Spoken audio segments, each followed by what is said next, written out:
नमस्कार दोस्तों, मैं प्रदीप कुमार आप सभी का यूट्यूब चैनल पर आपका स्वागत करता हूं।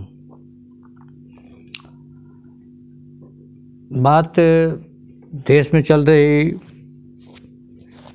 बहुत सारी जो लोकसभा अभी शुरू चल रही है, उसमें राहुल गांधी का एक स्टेटमेंट आया है कि मेरे परिवार ने बलिदान दिया है, मेरे परिवार ने देश के लिए खून दिया है। बात तो सही है, लेकिन खून तो हमारे हजारों सैनिकों ने भी सीमा पर सीमा की सुरक्षा करते हुए दिया है। लेकिन शहादत की कीमत क्या है और कितनी बड़ी होगी और कितना चुकाना होगा देश को, ये एक बड़ा सवाल है। नेहरू गांधी परिवार ने इस देश के ऊपर 5 पीढ़ी तक, लगभग इनके 5वीं पीढ़ी 6ठी पीढ़ी चल रही है, शासन किया। और अब इनकी बेचैनी जब सत्ता से ये बाहर हुए, बेदखल किए गए, तो इनकी बेचैनी जो है वह बेअदबी में बदलती नज़र आ रही है। ये हिंदू और हिंदुत्व को अब तक गाली देते रहे और अब कह रहे हैं कि हिंदू का शासन लाना है और हिंदुत्व को खदेड़ना है। यानी हिंदुओं का जो भी और हिंदू और हिंदुत्व को इनके नज़र में जो परिभाषा है वह पूरी तरह से एक प्रकार से सांप्रदायिकता की ओर ले जाती है। अब देखिए, आज तक ये तुष्टीकरण की राजनीति करते रहे और तुष्टीकरण के कारण इन्होंने वायनाड का निर्माण किया। केरल में वायनाड का निर्माण हुआ, बंगाल में कितने वायनाड बने, और भी जो सीमावर्ती राज्य हैं वहाँ भी कितने वायनाड बन रहे हैं या बन चुके हैं। तो ये एक बड़ा सवाल है। इसके ऊपर ये कह रहे हैं कि हमको जो हमारे परिवार का खून और बलिदान हुआ है उसके एवज हमको सत्ता चाहिए। और ये 70 साल तक 60 साल तक राज करते रहे और अरबों खरबों की लूट चलती रही देश पे। गरीबों का खून पसीने की कमाई को इन्होंने मौज किया। एक प्रकार से कांग्रेसियों के द्वारा, पूरे कांग्रेस जमात के द्वारा के नाम पर, गांधी परिवार के नाम पर सत्ता का अपहरण किया जाता रहा। और वह भी तब जब इनका एक सोचिए, ये कह रहे हैं कि देश को बांटा जा रहा है, देश को बांटा जा रहा, तो देश का बंटवारा तो 1947 में 1947 में भी हो गया था, इन्हीं लोगों के द्वारा किया गया था। और वह बंटवारा अभी तक चलता रहा, अभी भी चल रहा है। कभी देश इससे उभरा ही नहीं, ना इन लोगों ने उभरने दिया। तुष्टीकरण इनका एक हथियार था, एक धर्म विशेष के लिए, या फिर कहिए कि माने पूरी तरह से एक रणनीति के तहत कि पीढ़ी दर पीढ़ी कैसे इस देश के ऊपर शासन करना है, यही इनका एजेंडा था। और उस एजेंडे के तहत इस देश का विकास अवरुद्ध किया गया। इस एजेंडे के तहत पूरी तरह से इस देश को जातियों में, या फिर कहिए कि बहुत सारा जो अगड़ा पिछड़ा की बात कह के, या फिर हिंदुओं को अलग थलग माने अलग अलग वर्गों में विभाजित करके और एक धर्म विशेष के लोगों के साथ अपना एजेंडा सेट करके और ये अपनी सत्ता को बचाते रहे और शासन करते रहे। एक प्रकार से ये पिछले एपिसोड में जैसा कि मैंने कहा था कि इन लोगों का जो बैलेट से चुनाव होता था तो एक प्रकार से इनका एक अधिकार था। फिर वहाँ तो सब लोग वोट भी नहीं करने जाते थे और सब जगह इनकी एक बनी बनाई व्यवस्था चल रही थी, हर पंचायत गांव शहरों में। उसके तहत इनको अपना सत्ता होती थी, सत्ता हासिल हो जाती थी। खैर ये तो बातें हैं। इसके बावजूद आप देखिए कि इनको अभी भी ये हिंदू और हिंदुत्व के नाम पर अब कह रहे हैं कि हिंदुओं को हिंदू का राज लाना है और हिंदुत्ववादियों को खदेड़ना है। इसका मतलब कि सांप्रदायिकता कौन सांप्रदायिकता की बात कौन कर रहा है? हिंदू राज की बात तो अब खुद तो ये लोग आज तक में भारत के संविधान तो संप्रदाय था ही नहीं, सेकुलर शब्द तो था ही नहीं। तो सेकुलर जब था नहीं तो सेकुलर तो आप लोग ने, इन्हीं लोगों ने जोड़ा इसके आड़ में अपने सत्ता को, इसके आड़ में तुष्टीकरण को आगे बढ़ाने के लिए। तो ये सब इन लोगों का करतूत है। अब बताइए, इस देश का करोड़ों जनता जब हिंदुओं की, या कहिए कि हिंदुत्व जो हिंदुओं की ही नहीं, एक जो भी बाकी जो एक धर्म विशेष के लोगों के भी नेताओं को छोड़ दिया जाए, मुल्ला मौलवियों को छोड़ दिया जाए, उनकी बात अगर अलग कर दी जाए, तो बाकी लोग भी लगभग एक ही जीवन पद्धति के तहत दिखाई देते हैं। उनको आप नज़दीक से देखिए, जहाँ आप हर जगह वे हम लोग के साथ मिलजुल करके हम लोग रहते हैं, और वे लोग का भी कोई लाइफ स्टाइल या उन लोग का भी विचारधारा या उन लोग का भी सोच या उनकी भी पर्व त्यौहार मनाने की जो भी एक साथ बने उनका ये है, अगर उसमें हस्तक्षेप नहीं किया जाए तो उनको कोई दिक्कत नहीं है। और न हिंदुओं को दिक्कत है, ना मुसलमानों को दिक्कत है, ना ही किसी और धर्म विशेष को दिक्कत है। दिक्कत इन्हीं लोगों को है, क्योंकि इनकी सत्ता छीनी जा चुकी है। तो अब तक ये हिंदू टेरर की बात, जब पूरी दुनिया इस्लामी टेरर की बात कर रही थी, इस्लामिक आतंकवाद की बात पूरी दुनिया स्वीकार कर रही थी, तब ये लोगों ने एक थ्योरी लाया हिंदू टेरर की। इन्हें नहीं, अरे वहाँ तो उससे तो कोई खतरा नहीं है हिंदुस्तान को, यहाँ तो हिंदू टेरर है। हिंदू और कैसे बटला हाउस पर आंसू बहाए जाते हैं, कौन बहाया था आंसू? इसकी क्या ज़रूरत थी? एक आतंकवादी के मारे जाने पर फुट फुट कर रोना, और वो सलमान खुर्शीद का उस समय का बयान आप सोचिए। सोनिया गांधी तो माता है, सोनिया गांधी तो देश की माता है। सोनिया गांधी हमारी माँ है, माँ की जैसी है। वाह, इन्होंने आतंकवादियों को बोला कि नहीं वो तो मारे गए, सुन करके इनको रात भर नींद नहीं आई और ये रात भर रोती रहीं, और पूरा देश उस आतंकवाद को झेलता रहा, आज तक झेल रहा है।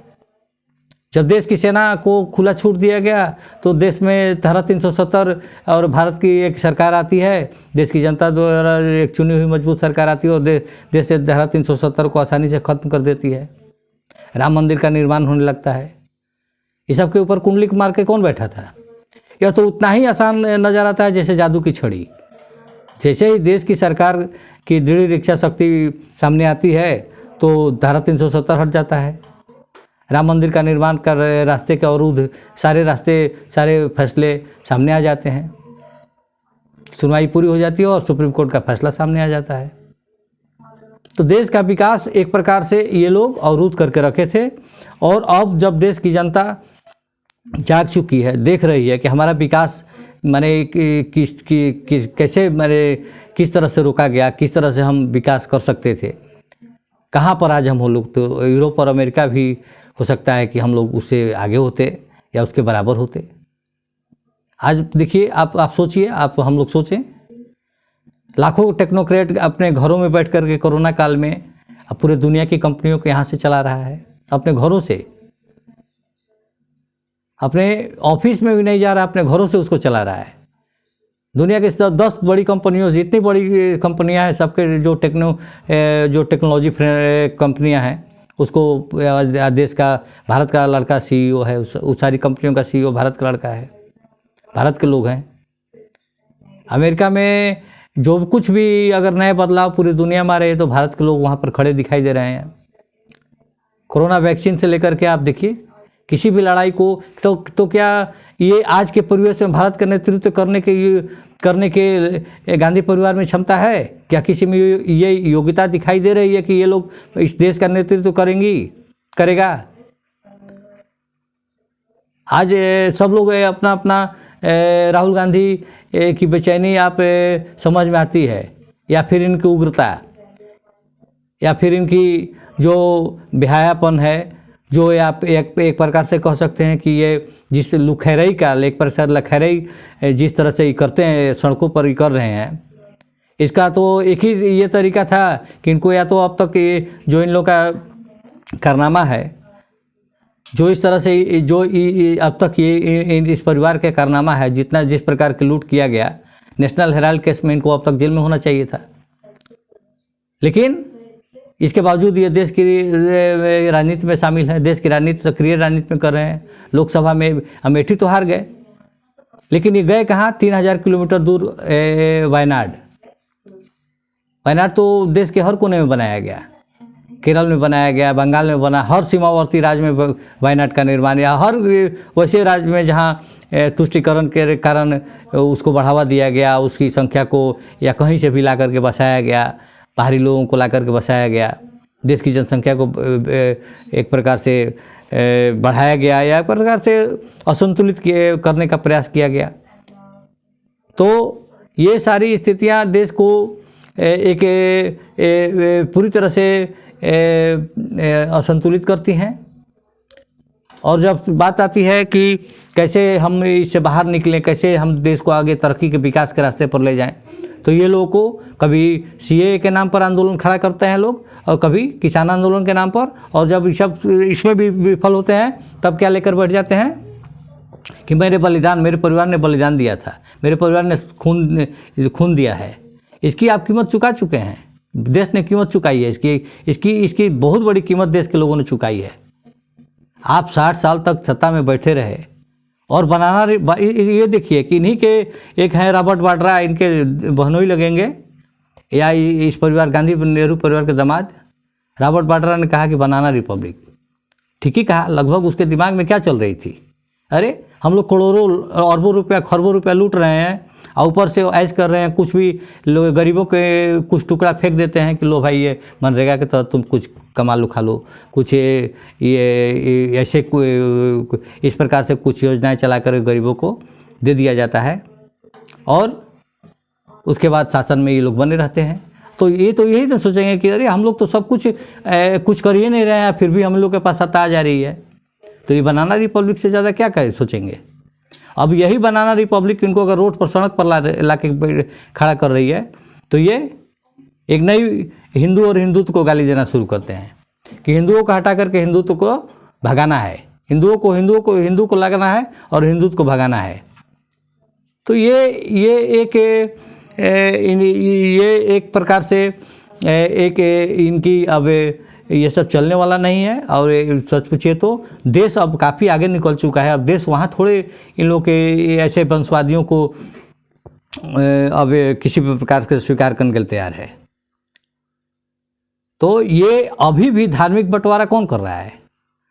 सांप्रदायिकता तो भारत के कभी खून में रहा ही नहीं है। सांप्रदायिकता तो आज 5000 साल पहले भगवान राम एक जंगल में भी हर जीव जंतु के साथ न्याय के साथ रहे और अपना काम सबके साथ मिलजुल करके जो उनको विजय हासिल करना था श्रीलंका पर, यहाँ तक कि सभी का वन के सभी प्राणियों का, सभी भील, सभी आदिवासियों का, सभी लोगों का सहयोग लेकर के, और उन्होंने इतनी बड़ी लड़ाई जीत ली।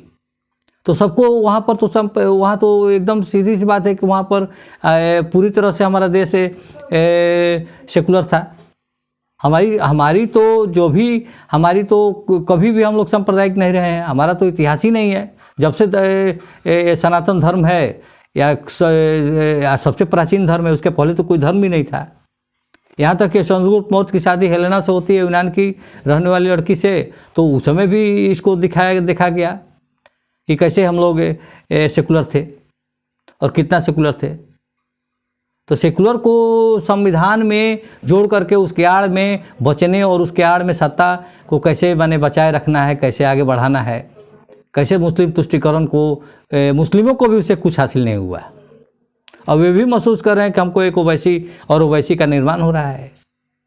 कांग्रेस को मुस्लिम भी अब देर सवेरे जो भी थोड़ी बहुत जगह स्पेस किसी राज्य में अगर मिली हुई है, एक इक्का दुक्का राज्य में, तो वह भी अब उनके कारण नहीं है। गांधी परिवार का वहाँ पर कोई चीज़ नहीं है। थोड़ा वहाँ का जो लोकल नेतृत्व है या वहाँ पर कोई विकल्प नहीं है, इसके चलते अभी इनको कुछ स्पेस मिला हुआ है। तो ये तो पूरी तरह से ये है कि हाँ, एक बात और ज़रूर है कि नरेंद्र मोदी सरकार की विफलता अभी तक इन लोगों के खिलाफ, जो भ्रष्टाचारी थे, इनके खिलाफ कुछ भी नहीं, बहुत कुछ नहीं हो पाया है। 7 साल 8 साल होने जा रहे हैं, लेकिन बहुत कुछ अभी अब तक हो जाना चाहिए था। इनके ऊपर फैसला कम से कम हो जाना चाहिए था नेशनल हेराल्ड में। तो ये एक हो सकता है कि इन लोग का एक एजेंडा रहा हो, एक प्रकार से सोची समझी अपना ये चल रहा होगा कि चलो भाई तो अपने से समाप्त हो जाएगा, इसको ऐसे ही अपने ही आपा खोता जा रहा है और ये अपने एक प्रकार से धीरे धीरे पागलपन का शिकार की ओर बढ़ता हुआ दिखाई दे रहा है। तो ये लोग सोच रहा होगा कि चलो इसकी ज़रूरत क्या है, अपना सरकार नहीं तो जादू की छड़ी की तरफ 5-7 साल काफ़ी होता है। जैसे धारा 370 को समाप्त कर दिया गया, सरकार की दृढ़ इच्छा शक्ति अगर काम करती तो इतने बड़े बड़े भ्रष्टाचारियों को अब तक सज़ा हो जाती, और सज़ा होती तो देश में जो भी थोड़ी बहुत जो जो जो जो इन लोगों का जो साहस है या दुस्साहस कहिए, इस प्रकार की बातें कह के बने सरेआम ये लोग देश को स्थिरता की ओर ले जाना चाहता है। तो ये एक बातें हैं और इस पर लेकिन इस पर आना होगा, सरकार को इस पर देखना पड़ेगा कि इसको कैसे मैनेज करना है, क्योंकि ये लोग सफल तो हो ही रहे हैं। तो वंशवाद और इनका गांधी परिवार का ये समझना होगा, गांधी परिवार को, कि आज नहीं तो कल आपको अब ये देश राजनीति से बाहर करेगा ही। अब राजनीति से आप बाहर होते जा रहे हैं और आपको पूरी तरह से बाहर कर दिए। अभी तो आपको कुछ स्पेस मिला हुआ है कि आप राजनीति में बने हुए हैं, लोकसभा में भी बने हुए हैं, आपको वायनाड से ही जीत मिल जाती है। लेकिन अब आपको एक समय ऐसा भी आएगा जब आपको कहीं भी कोई सुनने वाला और आपके पीछे चलने वाला भी नहीं मिलेगा, और वह दिन अब ज़्यादा दिन दूर दिखाई नहीं दे रहा है, जब आप खुद ही या तो जेल में होंगे या फिर स्वयं ही पलायन कर जाएंगे। इस देश से ही पलायन कर जाना पड़ेगा आपको। गांधी परिवार को आखिर अंततः तो बहुत बड़े बड़े साम्राज्य का पतन हो गया। अब उसके परिवार का कोई देखने सुनने को भी नहीं मिलता है। तो अब तक एक परिवार का सत्ता 5 पीढ़ी 6 पीढ़ी के बाद आप क्यों कोशिश कर रहे हैं कि हमारी आज के भारत में क्या आपको आज का जो भारत का नौजवान है वह किसी भी सूरत में इस प्रकार के शासन व्यवस्था को, इस प्रकार की व्यवस्था को, इस प्रकार के परिवारवाद को, इस प्रकार के नाकाबिल लोगों को या अयोग्य लोगों को सत्ता सौंपने के लिए कभी भी अब नहीं लगता है कि यहाँ के लोग हिंदुत्व को छोड़ने वाले हैं। और अब हिंदुत्व की ही बात इस देश में चलेगी और वह पूरी तरह से सेकुलर होगा। इसमें किसी को दो राय नहीं होने की किसी को कोई दिक्कत होगा। यहाँ के मुस्लिमों को या यहाँ के आम मुसलमान को कोई दिक्कत नहीं है। वह आराम से रह रहा है, आराम से उसका भी विकास हो रहा है और वह भी किसी के बहकावे में ना आए। और एकदम उसका भी मानना है कि हम लोग के सभी पूर्वज तो हम लोग तो एक ही हैं। इसलिए उनके जीवन पद्धति में भले हुए किसी धर्म को मानते हों, लेकिन उनका जीवन पद्धति की बहुत ज़्यादा अंतर नहीं है, बहुत ज़्यादा भिन्न नहीं है। वे भी उसी कल्चर में को लगभग स्वीकारते हैं, कोई बाहरी कल्चर को स्वीकार नहीं करते हैं। तो पूजा पद्धति भले अलग हो, लेकिन ये अब देश इनके कि हमारा बलिदान है, हमारा खून गया है, इसलिए हमको सत्ता चाहिए, हम अयोग्य हों, या हम क्या भारत के अब नेहरू गांधी परिवार में इस प्रकार के लोग हैं जो आज के भारत के अनुकूल, क्या इनमें प्रधानमंत्री बनने की योग्यता है? यह एक बड़ा सवाल है। आज के लिए इतना ही। नमस्ते।